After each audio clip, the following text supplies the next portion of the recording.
to all of you and welcome in learning session. जैसे कि हम पहले जीके से शुरुआत करते हैं, आज भी जीके से ही शुरुआत करेंगे। राष्ट्र ध्वज के बारे में कुछ बातें चल रही थी। राष्ट्र ध्वज के बारे में हमने रंगों का प्रतीक, हर एक रंग क्या सिंबल है वो हमने कल पढ़ लिया था। आज हम एक नया फैक्ट भारतीय राष्ट्र ध्वज के बारे में बात करेंगे। भारतीय राष्ट्र ध्वज पहले आम नागरिक को फहराने की इजाजत नहीं थी। आम नागरिक को भारतीय राष्ट्र ध्वज फहराने की आज्ञा इजाजत कब मिली? 26 जनवरी 2002 को। कब मिली?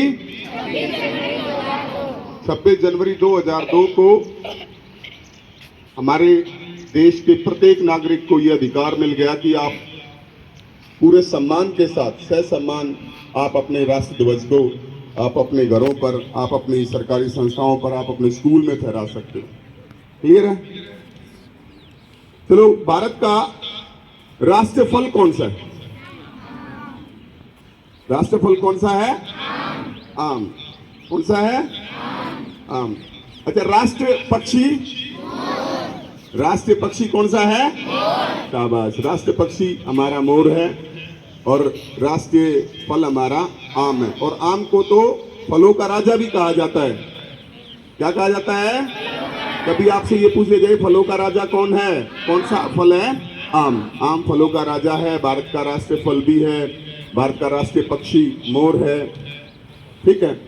भारत की राष्ट्रीय योजना, जो पॉलिटिकल साइंस वाले जो बच्चे हैं, एसएसटी में जरूर पढ़ा होगा, भारत की राष्ट्रीय योजना कौन सी है?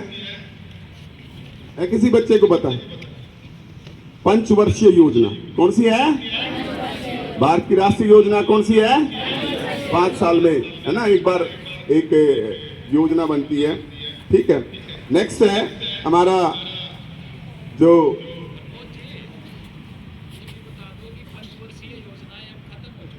पंचवर्षीय योजनाएं अब वो खत्म हो चुकी हैं, सर ने हमारे को बताया। वैसे नीति आयोग की स्थापना होने के बाद जो पंचवर्षीय योजनाएं हैं वो खत्म हो चुकी हैं। वरना भाई अभी तक क्या था कि भारत की जो राष्ट्रीय योजना थी वो ये थी।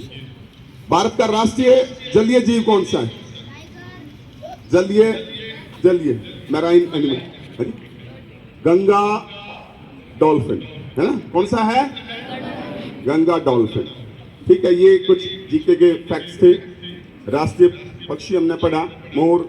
राष्ट्रीय फल पढ़ा हमने भाई आम। 26 जनवरी 2002 को हमारे को अधिकार मिला भाई, पूरे तरीके से हम भाई फहरा सकते हैं भाई झंडा, आम नागरिक भी।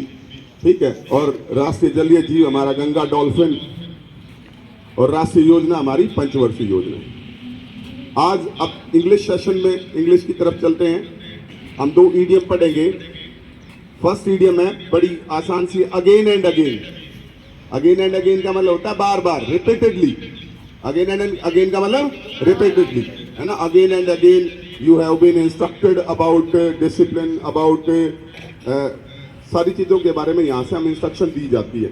Again and again. So again again again का मतलब रिपीटेडली। नेक्स्ट जो ईडियम है, to add fuel to fire. Add माने डालना, फ्यूल माने तेल कह सकते हैं, ईंधन।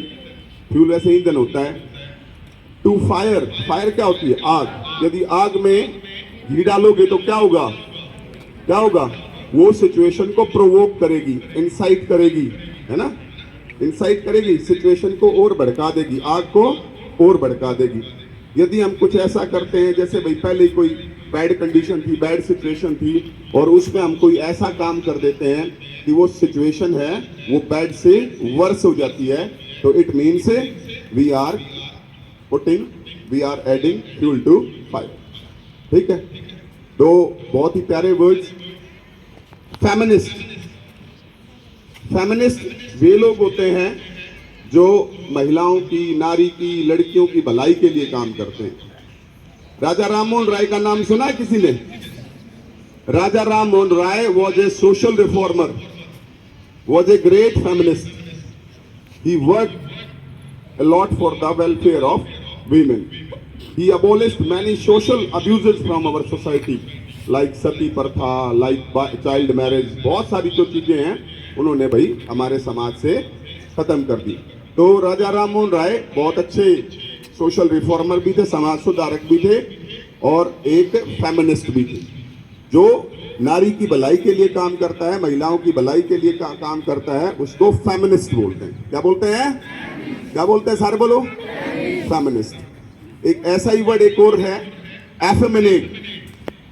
एफेमिनेट हम कई बार कुछ पुरुष या कई बार कुछ लड़के ऐसे हो जाते हैं जिनके अंदर वीमेनली हैबिट आ जाती है, महिलाओं जैसी हैबिट आ जाती है, महिलाओं जैसी भाई लुक वाइज कह लो या भाई कुछ बातचीत बिहेवियर वाइज कह लो, तो ऐसे शब्दों को, ऐसे व्यक्ति को हम बोलते हैं एफेमिनेट।